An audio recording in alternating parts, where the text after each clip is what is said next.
একটি গীতি আলেখ্য স্বামীজির জীবন বিষয়ক জীবনের ধ্রুবতারা।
জয় তরুণের জয়, জয় পুরোহিত আহিতাগ্নিক, জয় জয় চিন্ময়। স্পর্শে তোমার নিশা উঠেছিল, উষা উঠেছিল জেগে, পূর্ব তরুণে বাংলা আকাশে অরুণ রঙিন মেঘে। আলোকে তোমার ভারত এশিয়া জগতে গেছিল রেগে। হে যুবক মুসাফের, স্থবিরের বুকে ধ্বনির শঙ্খ, জাগরণ পর্বের চিনচিরে বাধাভীত চকিতের অভয় দাঁড়িয়ে আসি। সুপ্তের বুকে বাজালে তোমার বিষাদ হে সন্ন্যাসী, রুক্ষের বুকে বাজালে তোমার কালীয় দমন বাসী। আসিলে সভ্য সাথী দণ্ডে তব নব উল্লাসে নাচিয়া উঠিল কাশী। টঙ্কারে তব দিকে দিকে সুরিয়া উঠিল জয়, টঙ্কা তোমার উঠিল বাজিয়া বাপই মন্ত্রময়। সংখ্যা করণ ওহে সৈনিক, জাতিক তোমার ভয়। স্বামী বিবেকানন্দের আবির্ভাব এমন এক যুগ সন্ধিক্ষণে যখন ভারতের মুখে আছড়ে পড়েছে পাশ্চাত্য শিক্ষার প্রথম অভিঘাত, আর তারই আলোকে বহুদিনের যত্নে লালিত ভারতীয় ভাবমণ্ডলে দেখা দিল এক বিরাট ফাটল। এই সর্বব্যাপী ফাটল শুধু ধর্মক্ষেত্রে নয়, শিক্ষা, সমাজ, আচারে ব্যবহারে সর্বত্রই শিক্ষিত মানুষকে যখন ভীতশ্রদ্ধ করে তুলল, তখন সেই সব সন্দিগ্ধ ও জিজ্ঞাসু মানুষ প্রতিনিধি হয়ে যেন এগিয়ে এলেন বিবেকানন্দ। সবকিছু যাচাই করে নেবার প্রবণতা, নইলে যে বিশ্বাস জন্মায় না। আর সেই সঙ্গে মনে তার আকুল প্রশ্ন, বিপুল সংশয়। ঈশ্বর কি আছেন? তিনি কি দেখা দেন মানুষকে? কিংবা কোথায় থাকেন সেই ঈশ্বর? বিবেকানন্দ তখন নরেন্দ্রনাথ লেখাপড়া, খেলাধুলা, গান বাজনা ছেড়ে মাঝে মাঝে গভীর ধ্যানে মগ্ন হয়ে যায়। খুঁজে চলে তার ঈশ্বর। ব্রাহ্ম সমাজে যাওয়া আসা আছে, বড় ভালো লাগে আমাদের সেই ভক্তিবিহীন ব্রহ্ম উপাসনা। সারা দেহ মন ভরে যায় এক অপরিসীম আনন্দে। সমস্ত পৃথিবী এক রহমায় তার কাছে হয়ে ওঠে মধুময়।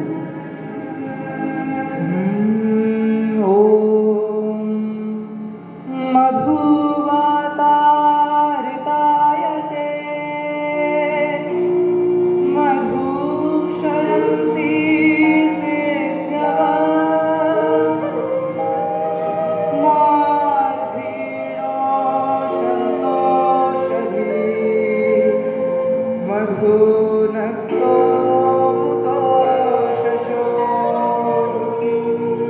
मधुमत्पार्थिवं रजः मधुदरस्तु नो पिता मधुमानो वनस्पतिः मधुमतस्तु सूर्या माधुर्गाववन्तु नः ॐ मधु ॐ मधु ॐ मधु। কিন্তু ঈশ্বরের উদ্দেশ্যে প্রার্থনা আর ঈশ্বরের স্বরূপ সে তো এক নয়। তবে তিনি কে? নরেন্দ্রনাথ ছুটে যান মহর্ষি দেবেন্দ্রনাথের কাছে। সরাসরি জিজ্ঞেস করেন, আপনি ঈশ্বরকে দেখেছেন? ঈশ্বর হাসেন মহর্ষি, বলেন, না, তবে উপলব্ধি করেছি। কি সেই উপলব্ধি? মহর্ষি বলেন, তিনি জ্ঞানস্বরূপ পরমাত্মা। তার হাত নাই, তথাপি তিনি সমস্ত গ্রহণ করেন। তার পা নাই, অথচ তিনি দূরগামী। তার চক্ষু নাই, অথচ তিনি সমস্ত দেখেন। তার কান নাই, তবুও তিনি সব শোনেন। উত্তরে পরিতৃপ্ত হলেন না নরেন্দ্রনাথ, কিন্তু বিশ্বাস হারালেন না। তার মনে হলো হয়তো তিনি আছেন কোনো এক গভীর অন্ধকারে, নিঃশব্দে জ্বলছেন ধ্রুব তারকার মতো। শুধু খুঁজে পেতে হবে তার কাছে। নিবিড় ঘন আধারে জ্বলিছে ধ্রুব তারা, মনোরে মোর পাথারে উষ্ণি দিশে হারা।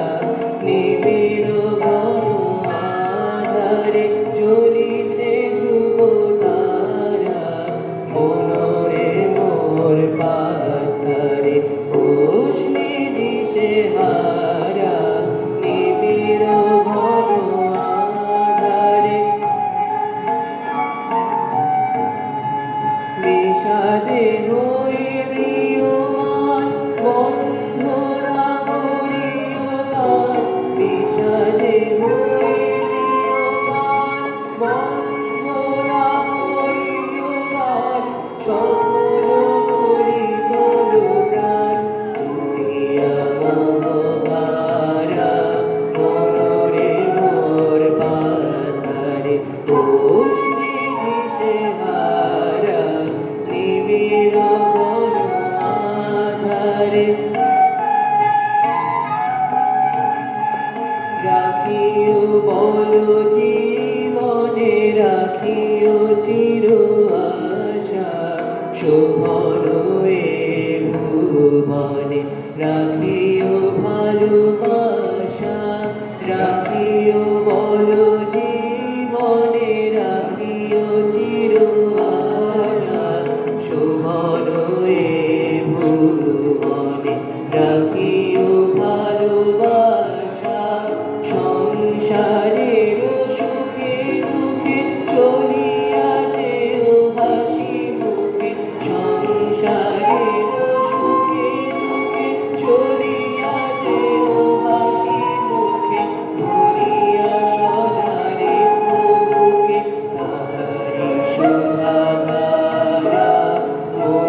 পৌঁছানোর পথ হয়তো আছে, কিন্তু কে বলে দেবে সেই পথের দিশা? কে হবে তার পথের দিশারি?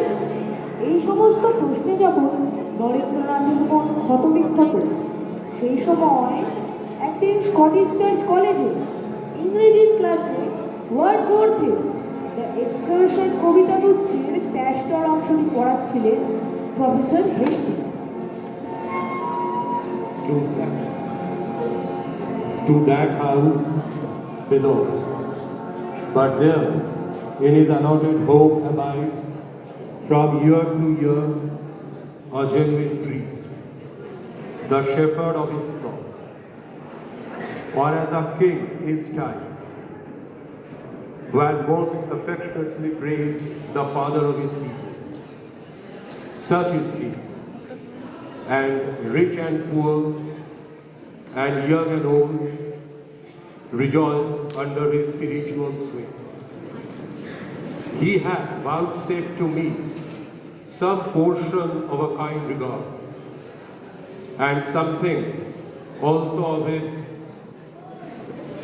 inner mind hath he imparted. But I speak of him as he is known to all. কবিতা বোঝানোর সময় ওই গ্রাম্য যাজকের ভাব সম্মিলনের তুলনা টেনে প্রফেসর হেস্টি বললেন, এমনি অবস্থায় মাঝে মাঝে চলে যান দক্ষিণেশ্বরে শ্রীরামকৃষ্ণ পরমহংসদেব। সেদিন নরেন্দ্রনাথ হয়তো সে কথা বিশ্বাস করেনি, কিন্তু অবাক হলেন এক বিধর্মীর মুখে এদেশের এক সাধকের নাম শুনে। প্রতিবেশী সুরেন্দ্রনাথ মিত্রের বাড়িতে এসেছে শ্রী রামকৃষ্ণ। তাকে গান শোনানোর জন্য ডাক করল নরেন্দ্রনাথকে। গান গাইলেন তিনি। গান শুনে মুগ্ধ হলেন। নরেন্দ্রনাথকে নিমন্ত্রণ জানালেন।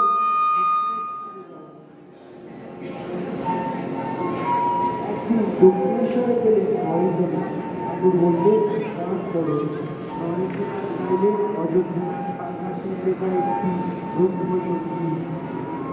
মন চলো নিজ নিকেতনে, মন চলো নিজ নিকেতনে, সংসার বিদেশে বিদেশীর দেশে, সংসার বিদেশে বিদেশীর দেশে, ভ্রম কেন কারণে, মন চলো নিজ নিকেতনে, মন চলো নিজ নিকেতনে।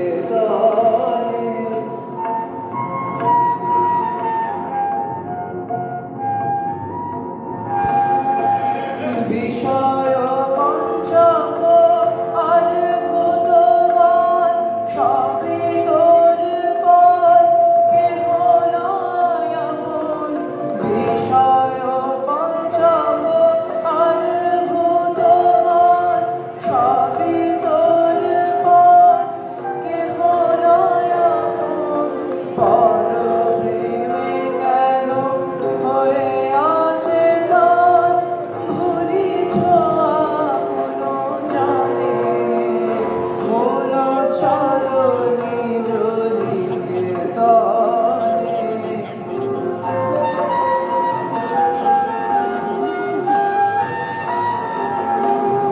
সাধু সঙ্গ নামে আছে পন্থধাম, শান্ত হলে তথায় করিবে বিশ্রাম। সাধু সঙ্গ নামে আছে পন্থধাম, শান্ত হলে তথায় করিবে বিশ্রাম। পথ ভ্রান্ত হলে শুভাইবে পথ, সে পান্থ নিবাসী জানে, মন চলো নিজ নিকেতনে, মন চলো নিজ নিকেতনে।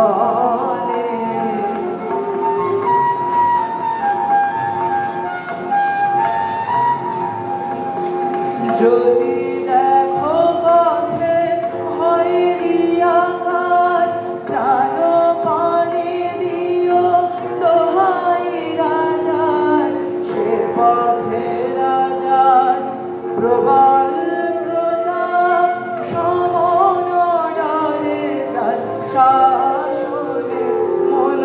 চলো নিজ নিকেতনে মন চলো নিজ নিকেতনে।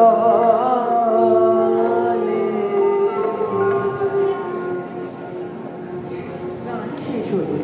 ঠাকুর ভাবাবিষ্ট। সহসা তাকে প্রশ্ন করলেন নরেন্দ্র, আপনি ঈশ্বরকে দেখেছেন? ভাবের ঘরে যেন আঘাত করল, কিন্তু সেই মুহূর্তেই নির্দ্বিধায় উত্তর দিলেন ঠাকুর, হ্যাঁ দেখেছি, তোকে যেমন দেখছি ঠিক তেমনি। চমকে উঠলেন নরেন্দ্র, ভাবলেন এ কে, কার সামনে বসে আছেন তিনি? এ কি উন্মাদ, নাকি সেই বেদ ও বর্ণিত পুরুষ মহান? এরপর ধীরে ধীরে জ্ঞান চক্ষু খুলল তার। অবিশ্রান্ত বিচার আর অন্তর্দ্বন্দ্বের মধ্যে দিয়ে নরেন্দ্রনাথ নিঃশেষে নিজেকে সঁপে দিলেন ঠাকুরের পায়ে, আর সেই সঙ্গে প্রত্যক্ষ করলেন ঈশ্বরের প্রকৃত স্বরূপ। মৃত্যু হয়েছে পিতা বিশ্বনাথ গান্ধী সংসারে ভয়ঙ্কর টানা পড়ে নরেন্দ্রনাথ ছুটলেন ঠাকুরের কাছে, বললেন তোমার মা ভবতারিণীকে বলে আমাদের সংসারে একটা সেবা করে দাও। ঠাকুর বললেন তুই নিজেই জানা, এর কাছে যা চাইবি তাই পাবি। তিনবার মায়ের মন্দিরে নরেন্দ্রনাথকে পাঠালেন ঠাকুর, কিন্তু তিনবারই তিনি অন্য কিছু চাইতে পারলেন না, শুধু বললেন মাগো জ্ঞান দাও, ভক্তি দাও, বিবেক দাও, বৈরাগ্য দাও। সূর্য দাও, সূর্য দাও, নবীন জীবন দাও, পরা পরা বিদ্যা দাও, জীব চেতনা দাও। সূর্য দাও, সূর্য দাও,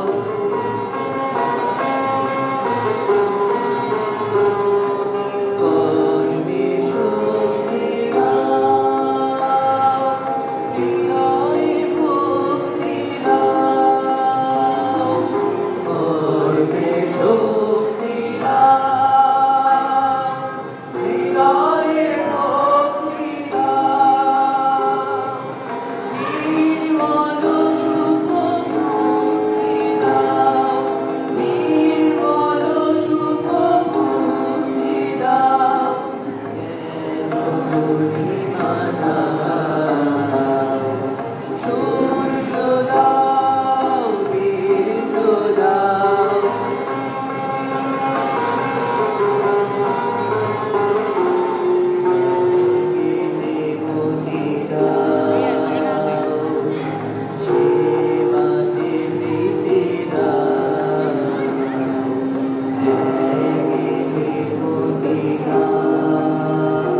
নমস্কার করলেন গুরুর আদেশ।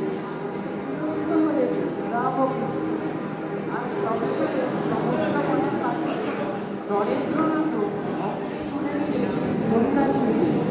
শুরু হলো তার আর সমুদ্র হিমাচল পরিক্রমা। রাজপ্রাসাদে যেমন তার সীমাদরদাস, তেমনি চরিত্র হাসি উঠবে সাকার আকাশ। মহাবিশ্বে মহাকাশে মহাকালো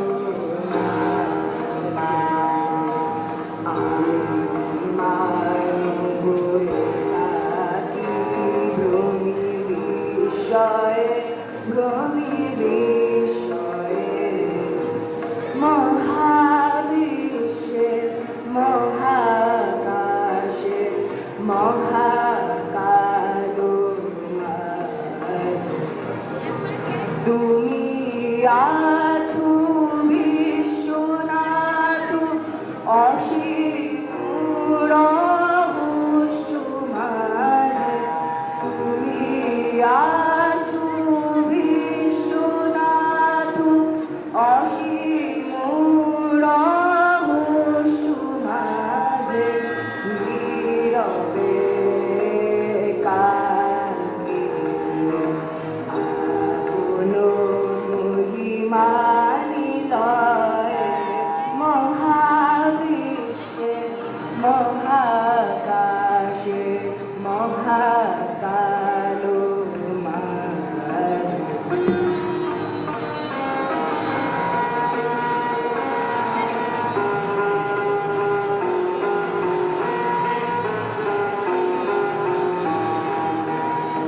অনন্ত এ দেশকালে অগণ্য এ দীপ্তলাভে তুমি আছো। চাহি আমি চাহি তোমার স্তব্ধ সর্ব কোলাহল শান্তি মগ্ন চরাচর। স্তব্ধ সর্ব কোলাহল শান্তি মগ্ন চরাচর। এক তুমি তোমার মাঝে আমি একা নির্ভয়ে মহাবিশ্বে মহাকাশে মহাকালো মাঝে।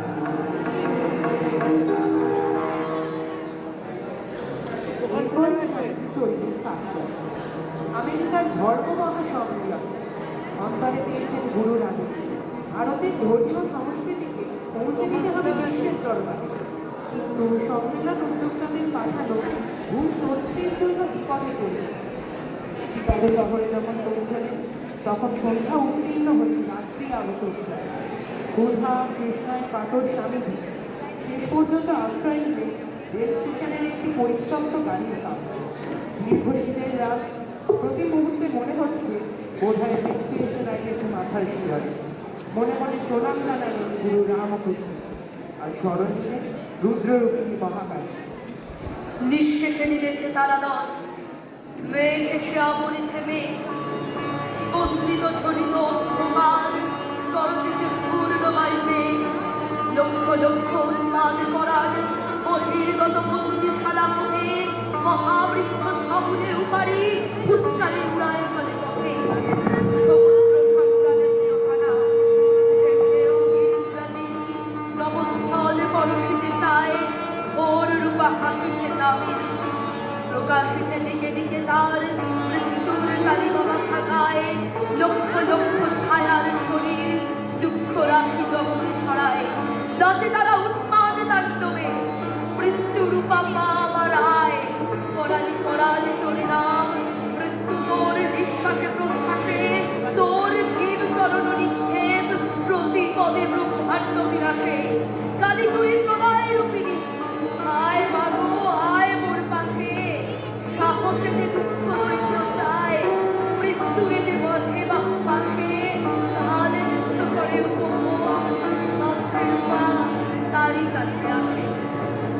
নবতরুণের কিরণ ছটায় এক সময় দূরে গেল কাল রাত্রি। শুভানুধ্যায়ী বিশেষ ছেলের সহায়তায় স্বামীজি এসে দাঁড়ালেন ধর্ম মহাসভার মঞ্চে। আর সেদিনের সেই সম্পূর্ণ অজ্ঞাত এক ভারতীয় সন্ন্যাসী সহসা প্রকাশিত হলেন মধ্যাহ্ন সূর্যের জ্যোতির্ময় দীপ্তিতে।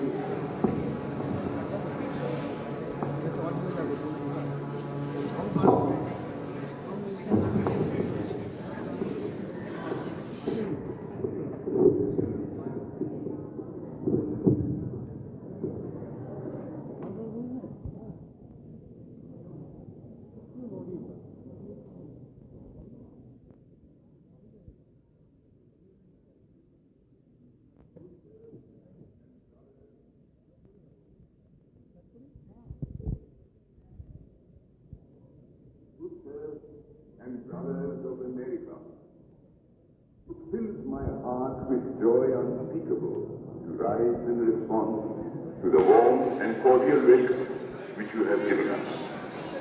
I thank you in the name of the most ancient order of monks in the world.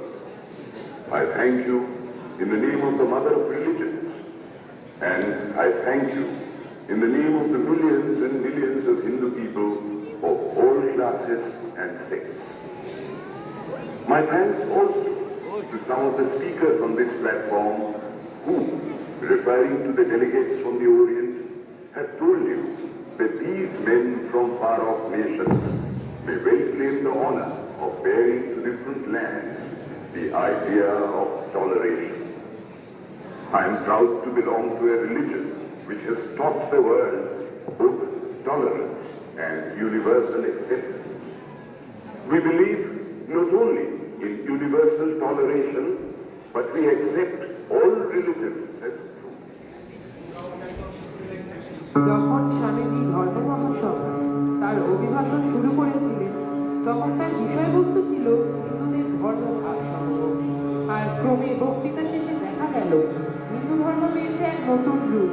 সে ধর্ম বিশ্ব ধর্ম, জগতের সব দেশে সব মানুষের সর্বকালে। আর যার কণ্ঠ থেকে বিস্মৃত হলো সেই সর্বকালীন বাণী, তিনি এক মুহূর্তে স্থান করে নিলেন পৃথিবীর মরণ রাজ্যে। তিনি হয়ে উঠলেন সমস্ত মানুষের জীবনের ধ্রুবতারা। তোমারে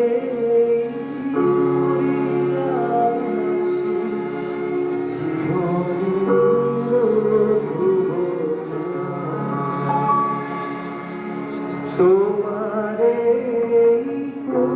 করিয়াছি জীবনের ধ্রুবতারা, সমুদ্রে আরো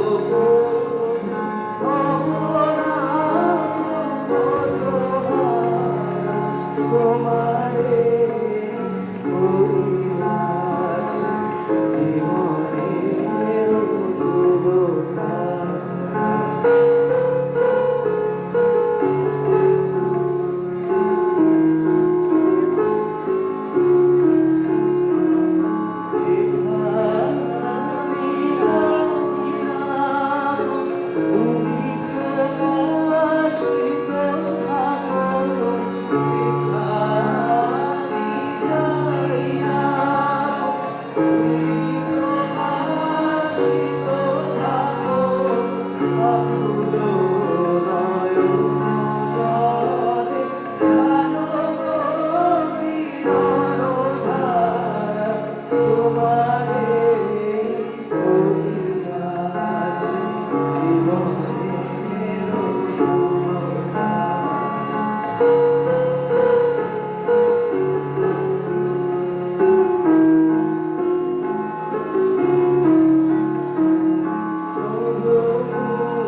এখানেই শেষ হলো